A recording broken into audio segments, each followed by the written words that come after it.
बिस्मिल्लाहिर्रहमानिर्रहीम। अस्सलाम वालेकुम। आज 24 फरवरी है और दिन है हफ्ते का 24 फरवरी। आप ये कह सकते हैं कि 8 फरवरी के बाद जो मुतनाज़ा तरीन दिन है वो 24 फरवरी है। और आज इमरान खान का एक और बयानिया जीत गया है। और ये भी मैं आपको बता दूं कि शरीफ ख़ानदान पर उनके मेहरबानों ने, उनके जो अपने लोग हैं इलेक्शन कमीशन ऑफ पाकिस्तान में बैठे हुए सिकंदर उस्मान राजा साहब, उन्होंने बज़ाहिर जो मेहरबानी की है यही मेहरबानी शरीफ ख़ानदान के गले पड़ेगी। ये उनका बहुत बड़ा ब्लंडर है। उन्होंने किया यह है सिकंदर उस्मान राजा साहब ने और इलेक्शन कमीशन के मेंबरान ने कि उन्होंने तहरीक इंसाफ को मखसूस नशिस्तें नहीं दी और सुन्नी इत्तेहाद कौंसिल जिसमें वो शामिल हुए हैं उनको मखसूस नशिस्तें नहीं दी और मखसूस नशिस्तें उनको ना देने का फैसला भी नहीं किया। इस मामले को पेंडिंग रखा गया है और किया यह गया है कि इस हवाले से देखा जाएगा मंडे को, यानी परसों जाके देखा जाएगा। लेकिन अब जब इलेक्शन कमीशन ने इस सारे मामले को पेंडिंग रखा है तो उससे नुकसान ये हुआ है कि आज का दिन 24 फरवरी मुतनाज़ तरीन दिन बन गया है। जो स्पीकर का इंतखाब है वो मुतनाज़ तरीन हो गया है। एक नामुकम्मल ऐवान के अंदर स्पीकर का इंतखाब हुआ है और इसी तरह से डिप्टी स्पीकर का इंतखाब भी नामुकम्मल ऐवान के अंदर हुआ है।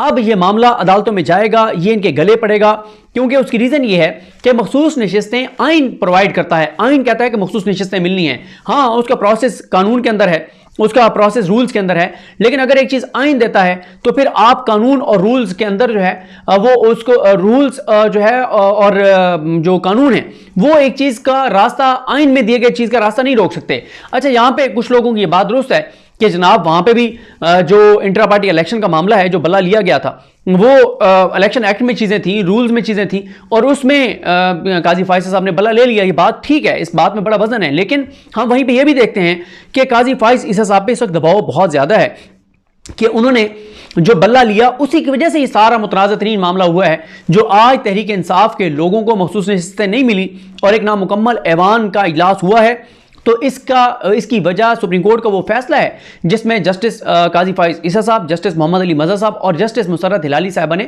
बल्ला वापस लिया तहरीक इंसाफ से। और इमरान खान मुसलसल ये कहते रहे कि बल्ला वापस लिया जाएगा और उसकी वजह यह है कि चोरों, डाकुओं और लुटेरों को मुल्क में मुसल्लत किया जाएगा। आज इमरान खान का वो बयानिया जीत गया है, क्योंकि बल्ला लेने की वजह से तहरीक इंसाफ को मखसूस नशिस्तें नहीं मिली। मखसूस नशिस्तें ना मिलने की वजह से ऐवान नामुकम्मल था और कोशिश ये की जा रही है कि पीटीआई की मखसूस नशिस्तों पर ख़वातीन ना आएँ। जो दबंग ख़वातीन हैं, जो ज़बरदस्त ख़वातीन हैं, जो अग्रेसिव ख़वातीन हैं, जो इस ऐवान का इजलास किसी सूरत में नहीं चलने देंगी, जो किसी सूरत पंजाब असम्बली का इजलास नहीं चलने देंगी, उसकी रीज़न यह है कि वो इमरान खान की नज़रियाती कारकुनान होंगी, एग्रेसिव कारकुनान होंगी। और मरीम नवाज साहबा ने तो अपनी जो मखसूस नशिस्तें हैं वो इस बेस पे दी हैं कि कौन अच्छी मेरे ड्रेस डिज़ाइन करती है, कौन तस्वीर बड़ी अच्छी बनाती है, कौन टिकटॉक बड़ा अच्छा बनाती है, मेरी वीडियो बनाती है, तो कौन मेरा पर्स उठाती है। इस बुनियाद पर मरीम नवाज साहबा ने जो है वो मखसूस नशिस्तें बांटी हैं।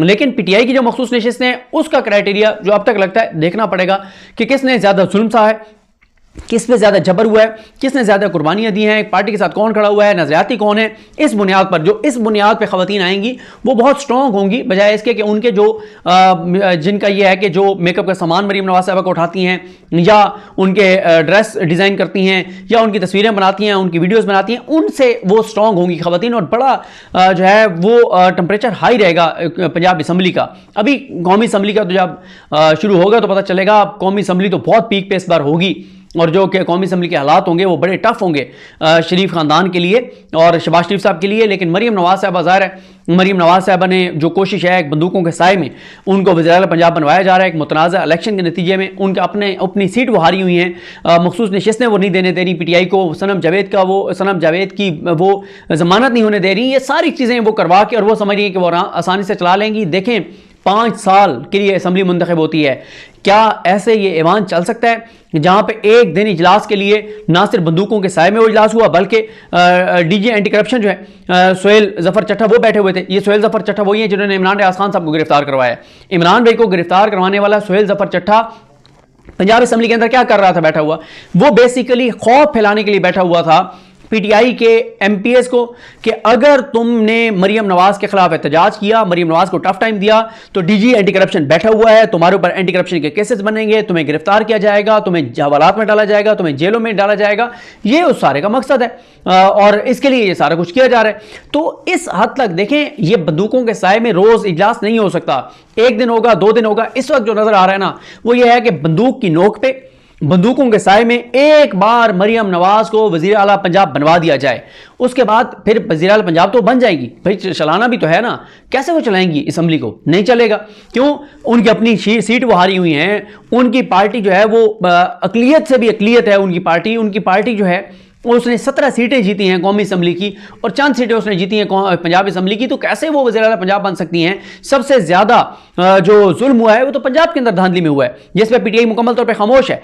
अब उसमें गो के मैं आपको मुसलसल ये खबर दे रहा हूँ कि इमरान खान ये फैसला कर चुके हैं कि जो एमपीए एमएनए पीटीआई का खासतौर पे कराची और पंजाब में जो फॉर्म 45 पे जीता हुआ है लेकिन वो अदालत में नहीं गया, इलेक्शन कमीशन नहीं गया, ट्रिब्यूनल में नहीं जाएगा, उसको अगली बार टिकट नहीं मिलेगा, उसको कोई पार्टी होता नहीं मिलेगा। इसलिए शौकत बसरा ने कल जो प्रेस कॉन्फ्रेंस करते हुए इंपॉर्टेंट 4-5 चीजें कही थी। एक, शौकत बसरा ने कहा कि जो फॉर्म 45 पे जीते हुए हैं वो फौरी तौर पे अदालतों में जाएं। दूसरा, उन्होंने कहा कि आप आरोप से जाके रिटर्न लें कि फॉर्म 45 वो क्यों नहीं दे रहा। उसके बाद इलेक्शन कमीशन को रिटर्न दरखास्त दें कि फॉर्म 45 दे। उसके बाद उन्होंने कहा कि जो आरो धांधली करने वाला है उसके खिलाफ एफआईआर की दरखास्त दें, नहीं होती तो ऊपर 22 में जाएं, अदालतों में जाएं। तो ये प्रोसेस सारे जो नहीं करेगा उसको अगली बार टिकट जो है वो नहीं मिलेगा। ये तो कैटेगोरिकल पीटीआई की जानिब से कह दिया गया है। अब ये वाला जो मामला है, जो नामुकम्मल ऐवान, पीटीआई को वैसे तो जाना चाहिए था, पहले अदालत जाना चाहिए इसको रुकवाने के लिए, नहीं गए।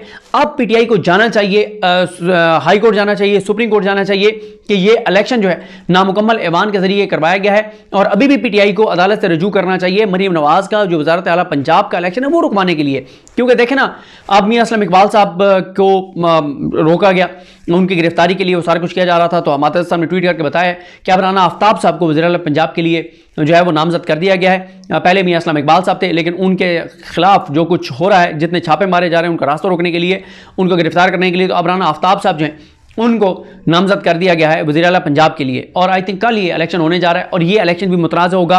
पहला पंजाब असम्बली का पहला दिन, यानी वो तो हलफ तो चलने कल उठाया ना, आज प्रॉपर पहला दिन था जब इलेक्शन होना था, जिसमें अरकान की ज़रूरत थी। और ज़रूरी नहीं है कि उन्होंने सिर्फ वोट ही डालना था, हो सकता है उन्हीं में से कोई स्पीकर का पीटीआई का उम्मीदवार होता, मखसूस नशिस्तों वालों में से उन्हीं में से कोई डिप्टी स्पीकर का उम्मीदवार होता। अब मलिक अहमद खान जो ये हैं नून लीग के, जिनको जो वो भी खुद भी उनका देखना होगा कि वो फॉर्म 45 के एमपी हैं या फॉर्म 47 के हैं, क्योंकि वो आज जरदार गुल वज़ीर साहब ने अच्छा ट्वीट किया हुआ था कि नून लीग वाले एमपीएस एक दूसरे से पूछ रहे हैं कि तुम फॉर्म 45 वाले हो या फॉर्म 47 वाले हो। और अहमद खान भच्चर जो हैं, जो पीटीआई की जानिब से स्पीकर के उम्मीदवार थे, जाहिर है वो हार गए। और क्योंकि पीटीआई का मैंडेट ही चोरी कर लिया गया है और सारे वो सीटें नून लीग को दे दी गई हैं। और 371 के ऐवान में टोटल जो वोट कास्ट हुए हैं वो आई थिंक 327 हुए हैं। तो ऐवान ही नामुकम्मल है। तो नामुकम्मल ऐवान के अंदर आप कैसे इस नामुकम्मल ऐवान के अंदर जो इलेक्शन है उसको माना जा सकता है? तो ये इलेक्शन कमीशन ने बज़ाहिर तो फ़ायदा दिया है मरीम नवाज साहबा को कि मखसूस नशिस्तें ना दो ताकि वो ख़वातीन आके और एजिटेशन ना करें, नारे ना लगाएं, मरीम नवाज आराम से वज़ीर आला पंजाब बन जाए। लेकिन पहला दिन ही, पहला इलेक्शन ही मुतनाज़ हो गया है, उनकी वज़ारत आला भी मुतनाज़ होगी, वो एक मुतनाज़ वज़ीर आला पंजाब होंगी। तो इस तरह से ये ऐवान नहीं चल सकेगा। कराची में आपने देखा है जो वहाँ ख़वातीन के साथ जुल्म हुआ है, जबर हुआ है, तशद्दुद हुआ है, जो फुटेजेस आई हैं, जो तस्वीर आई हैं, तो अब वो मुझे बताएं ना कि इस तरह से कितने असम्बली के इजलास हो जाएंगे? 1 हो जाएगा, 2 हो जाएंगे, ऐसे नहीं चल सकता। और पंजाब असम्बली, एक तो क्योंकि मरीम नवाज साहब वज़ीर आला पंजाब, मुतनाज़ वज़ीर आला पंजाब, ऊपर से पीटीआई का मैंडेट चोरी हुआ नामुकम्मल असम्बली, तो ये पीटीआई के एमपीएस जो हैं वो बड़ा टफ टाइम देंगे। गो के उनके लिए बिठाया हुआ है वहाँ पे सोहेल ज़फ़र चट्ठा जैसे लोगों को। लेकिन बात यह है कि अब ब्यूरोक्रेसी को भी एक बात नज़र आ रही है, लोगों को एक बात नज़र आ रही है कि इमरान खान तो होगा, इमरान खान तो आएगा, पीटीआई तो आएगी। अगर इस जबर, जुल्म और तशद्दुद के माहौल में पीटीआई 2 अक्सरियत ले गई है और फॉर्म 47 पे नून लीग को जितवा दिया गया है, तो आप खुद अंदाजा लगाएं कि अगले इलेक्शन में तो नून लीग का शायद ही कोई बंदा जीते और शायद ही इनका कोई टिकट लेने वाला हो। बड़ा मुश्किल है इनका कोई टिकट लेने वाला हो। अब तो लोगों को पता है कि जो जैसे पंजाब में आप पीपल्स पार्टी का टिकट लेने का मतलब यह है कि अगर आपके अपने खानदान के 30,000 वोट हैं, आपके अपनी फैमिली के खानदान के दोस्त, अब आपके ज़ाती 30,000 वोट है और अगर आपने पीपल्स पार्टी का टिकट ले लिया तो आप 10,000 उसमें से माइनस कर दें, वो आपका 20,000 अपना वोट 10,000 कम हो जाएगा। इसी तरह से नून लीग का होगा। नून लीग अगले इलेक्शन में जो नून लीग का टिकट लेगा उसका 30, 40, 50,000 वोट तो माइनस कर लें, जो उसको पढ़ना था उसमें से माइनस कर लें, बाकी तो बात की बात है। और इमरान खान 2 अक्सरियत कौम ने उनको दी है और ऐसा नहीं है कि लोग दोबारा नहीं निकलेंगे, लोग दोबारा निकलेंगे। आप कल इलेक्शन करवाएं, आप परसों इलेक्शन करवाएं, अल्टीमेटली होना यही है कि या ये मैंडेट पीटीआई को वापस मिलेगा या इलेक्शन दोबारा होंगे। ये इस तरह से मामला जो हैं वो चल नहीं सकते। और इमरान खान की ये बात दुरुस्त साबित हुई आज कि पीटीआई से बल्ले का निशान इसलिए लिया गया था कि पीटीआई के नून लीग को मुसल्लत किया जा सके, और वही हुआ। आज देखें मखसूस नशिस्तें उनको नहीं दी गई क्योंकि बल्ले का निशान नहीं था। बल्ले के निशान के ना होने की वजह से उनके उम्मीदवारों को मुख्तलिफ निशाना दिए गए, जिससे इमरान खान का वोट मुतासर हुआ बहुत सारी जगहों पर। फिर इसी तरह से मोबाइल सर्विस बंद की गई, उसकी वजह से पीटीआई का वोट मुतासर हुआ। तो इतना कुछ करके भी अगर वो 2 तारीख ले गए तो अगली बार तो ये हालात और माहौल इस तरह से नहीं होगा। लेकिन स्पीकर का इलेक्शन मुतनाज़ हो गया है और ये अब मुतनाज़ स्पीकर होंगे और पहला इलेक्शन मुतनाज़ हो गया है। और ये आज बुनियाद जो असम्बली की डली है, बुनियाद तो हो गया 8 फरवरी के इलेक्शन के बाद 9 फरवरी का जो इलेक्शन था, लक्ष्मी के बैलेट पेपर्स के साथ ये असम्बली हमारे वजूद में आई है। और ये असम्बली जो है उसकी तश्कील फॉर्म 47 की बुनियाद पर है, फॉर्म 45 के ऊपर नहीं है। और जो पीछे फॉर्म 45 नए तैयार करने के लिए जो बैलेट पेपर छापे जा रहे हैं वो लक्ष्मी से छापे जा रहे हैं। इस तरह से ये ज़्यादा देर चलेगा नहीं। तो ये सूरत हाल है। मुझे अपनी दुआ में याद रखें। अल्लाह हम सब काम नासर। अल्लाह हाफ़िज़।